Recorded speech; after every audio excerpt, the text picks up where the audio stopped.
लाश जो हर रात जिंदा हो जाती है। बिहार के एक छोटे से गांव में एक अजीब घटना ने सबको डर के साए में डाल दिया था। गांव के किनारे एक पुराना कब्रिस्तान था, जहां कुछ दिन पहले ही रघु नाम के आदमी को दफनाया गया था।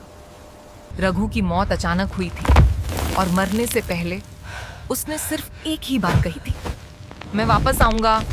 लोगों ने इसे मजाक समझा, लेकिन असली डर तो अब शुरू होने वाला था। पहली रात दफनाने के बाद पहली ही रात कब्रिस्तान के पास रहने वाले बूढ़े चौकीदार ने एक अजीब आवाज सुनी, खुरचने की आवाज, जैसे कोई जमीन के अंदर से बाहर निकलने की कोशिश कर रहा हो। वो डर के मारे भाग गया। दूसरी रात गांव के एक आदमी ने देखा कि रघु के घर के बाहर किसी के गीले पैरों के निशान हैं और वो सीधे दरवाजे तक जाते हैं। दरवाजा बंद था, लेकिन अंदर से किसी के चलने की आवाज आ रही थी। जब दरवाजा खोला गया, अंदर कोई नहीं था, बस मिट्टी और सड़ी हुई बदबू थी।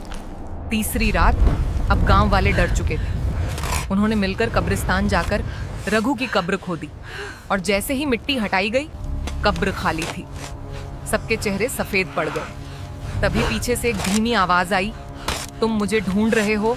लोग मुड़े और देखा, रघु खड़ा था। उसकी आंखें काली थीं, शरीर सड़ा हुआ, और उसके मुंह से कीड़े गिर रहे थे। सच का खुलासा रघु धीरे धीरे बोला, तुम लोगों ने मुझे जिंदा दफना दिया था।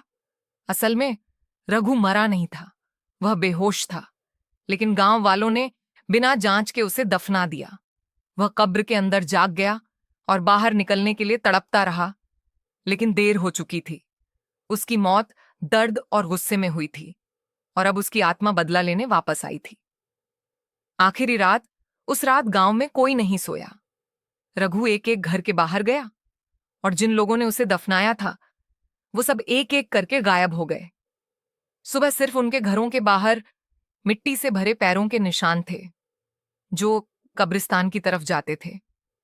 आज भी उस गांव में लोग कहते हैं, रात के 3 बजे अगर तुम कब्रिस्तान के पास जाओ तो तुम्हें एक आदमी दिखाई देगा, जो मिट्टी से भरा हुआ है